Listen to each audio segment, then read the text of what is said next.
If you spend your time worrying about what somebody has up under their dress, in their pants, you're paying attention to the wrong thing, because you're missing out on a cure. You're missing out on the next philosopher, the next lawyer, the next doctor. But whether you're light, no matter what shade of black, brown, or tan you are, we're facing, oh, you're not black. Why am I not black? Because you don't look like the people we see on TV. Where did that come from? Or anytime you don't fit into any type of social norm, well, or this is what why they've this was seen like in a the perfect blend in terms Yeah. of like the BSU joining up with Club Gen. You know, this is a lot of things, you know, the intersectionality, like we were discussing earlier about the things that we go through, and also just the transgender people within the black community and how they are mistreated within the black community. And even within the Latinx community. I mean, Absolutely. there's a Absolutely. lot of homophobia, transphobia, and I don't even like those words because you're scared of a person. I don't know. But there's a lot of sentiments of that, of not being willing to have those conversations within our own community and having to choose, right?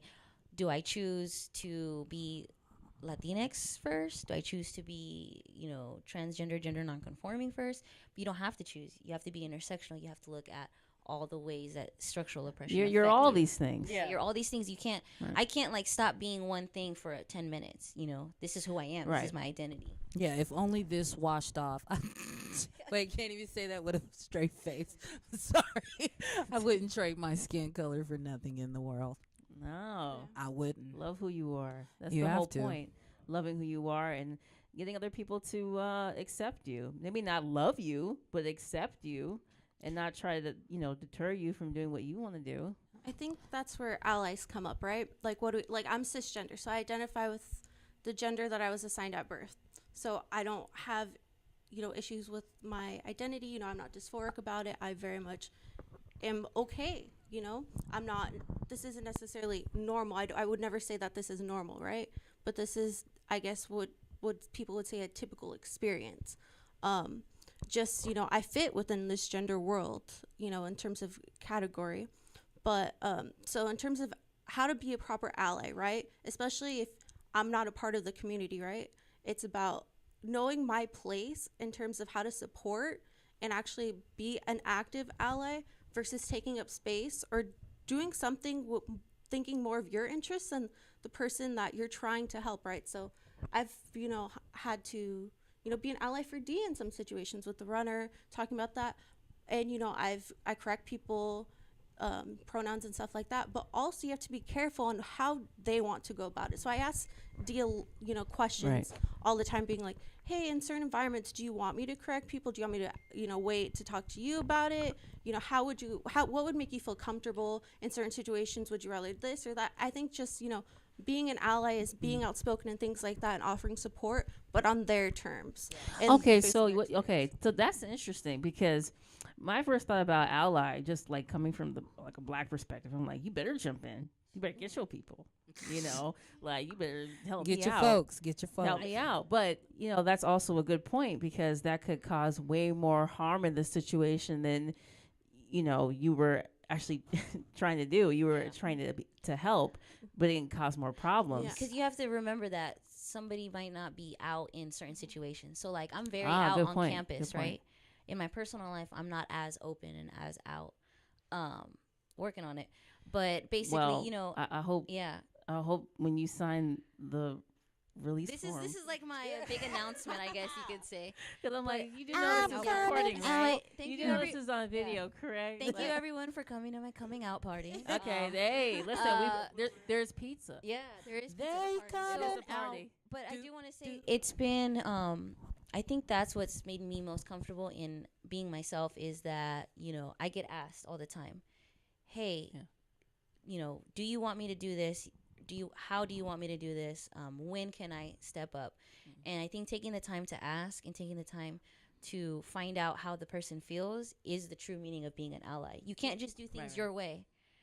In some situations you might feel, oh, this, you know, there's a violent act going on, I have to step in. I just learned That's something different. right Yeah. now. I just learned something. I've because learned so honestly, much. no, really, because my thinking is, you're my ally. You better do something. Well, Do your job. Do your job. can You have got the one best of job. both You worlds, got though. one job. You got Do your one job. But that is a part of the job. So you can have the best Yeah. of both worlds where, you know, in like, for example, I'm very vocal that I'm an ally to not just the trans community, the queer community in general. Like, I'm a part of it. You know, I identify as pansexual, but in terms of, you know, Dang. gender identity and stuff like that, you know, I How have you to be an doing? ally, and I'm very vocal about it. Calm Whether it's down. sharing posts, being at a rally, being at a thing, and you can be, you know, speak up in those situations on a general or a large scale on an issue. But when it comes to, you know, an actual person like D, and you know, the way they're navigating through the world, I would never want to cause more harm.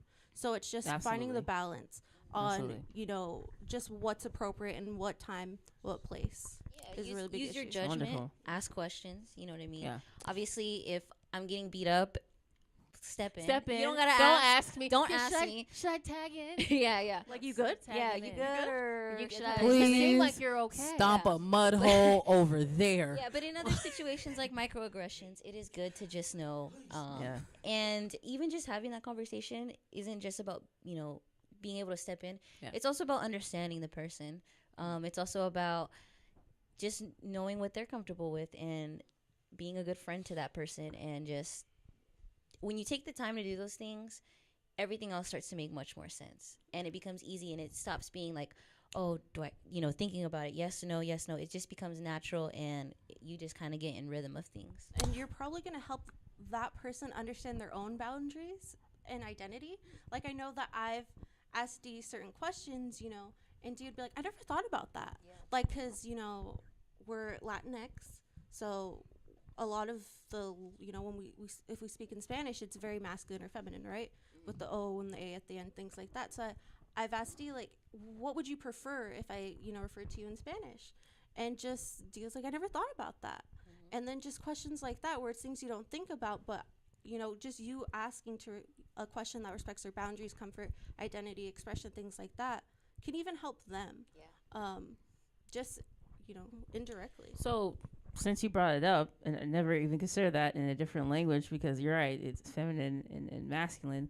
When you are being identified, if that comes up, how would someone identify? What would the word? I don't know So, what the word would be. Some people Not ask to use like Zeke. the X, Just say X. or some people choose, you know what I mean, like mi hex or mi ho mija. For me personally, when Sam asked me that, I like went home, I thought about it, and I was like, what do I want to do? You know, how do I want to navigate in my, you know, Shame own on tongue? you, Sam. Keeping them up. Always. Always. But you know, for me, I think that masculine words in Spanish fit better for me. You know, so I would, you know, you can call me mijo, but I don't really, you know what I mean? So it's So just that's about, a little more comfortable for you. yeah, that's more comfortable Okay, for me. okay. I like it better. I think I identify closer with it. You know, in English, there's like, you know, certain ways to work around it that's a little more easier than in Spanish.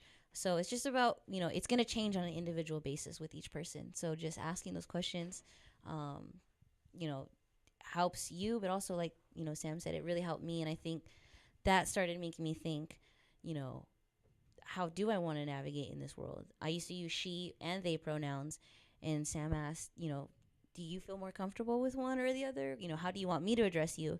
And then that's when I was like, wait a minute, like, I don't really like she. It doesn't really work for me. And so just in that way, you can help somebody grow, and also you can grow as an ally.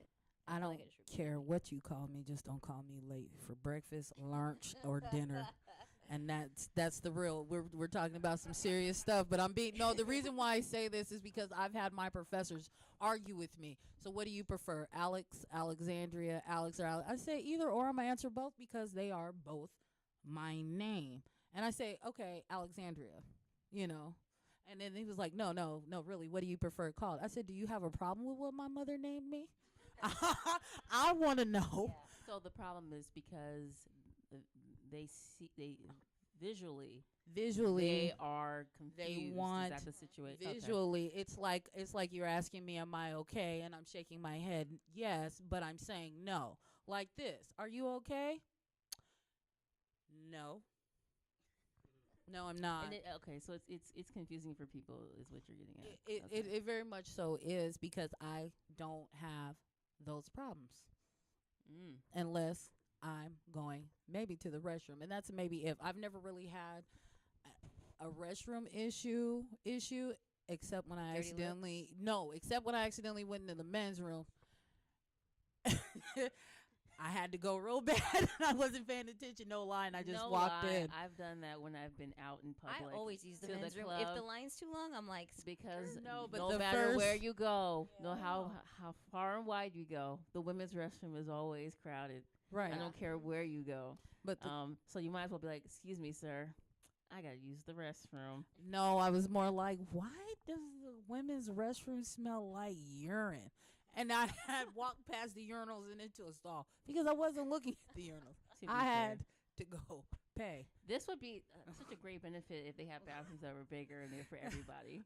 Right, real Gender talk. Ooh. Like, I didn't have Gender time. Problem neutral solving. We just solved all the bathrooms. world's problems. Just Right, like, no. and I Just want to a know huge bathroom. why are the men's restrooms so close to the exit? Women need to be close to the exit. What part of women and children first? Wait a 'Cause minute. y'all ain't Where is thinking. the where is the evidence that all men's restrooms are closer My to the bad. exit? My bad. Every men's restroom in Target is all close to the exit. See, you're telling lies. I feel like now. we're really Gotta off ignore the that. subject. Okay, right so now. I'm sorry. She I'm brought sorry. up I'm sorry. bathrooms. I'm sorry.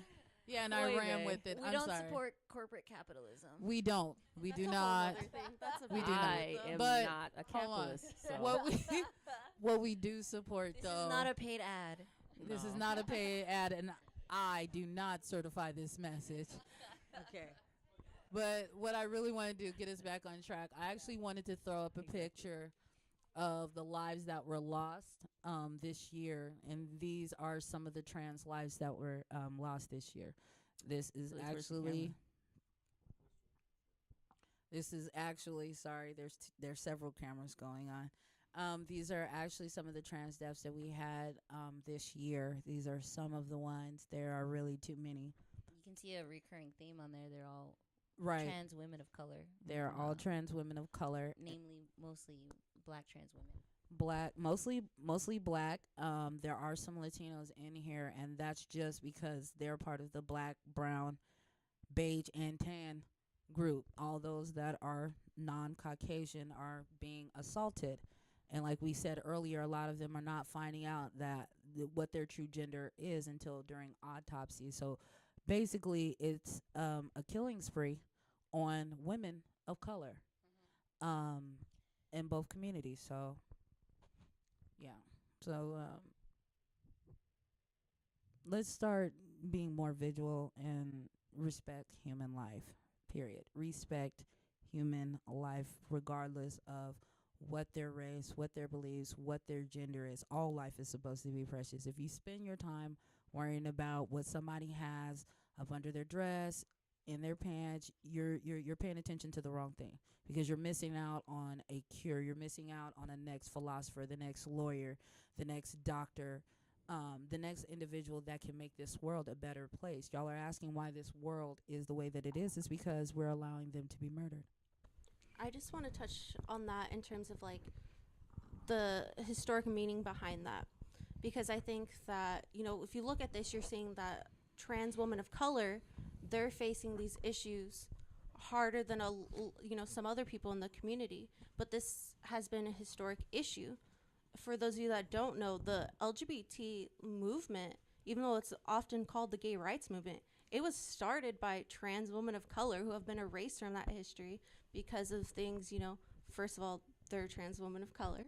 Marsha P. Johnson and Yes. Sylvia Rivera. Definitely. Just to Thank say you. their names. Yeah. Mhm. And just, We you know, thank they you. were sex workers. They were very vocal. They weren't the traditional, you know, type of, you know, I kind of just want to go about this in a more Respectability way. respectability politics type of thing. Respectability politics. But yeah, and they did so much and were very much involved with their communities and their issues and very vocal, but they were erased through history. And Marsha P. Johnson, you know, their death was ruled as a suicide up until a few years ago. It was reopened as a homicide after all this push for it, because it just, you know, there was so much that just showed, that's probably not what happened. And this is an issue that occurs a lot, which is, you know, people of color, trans people, queer people, all that stuff, they'll be murdered and it'll be, you know, categorized as a suicide, but it's very obvious that it's a definite hate crime.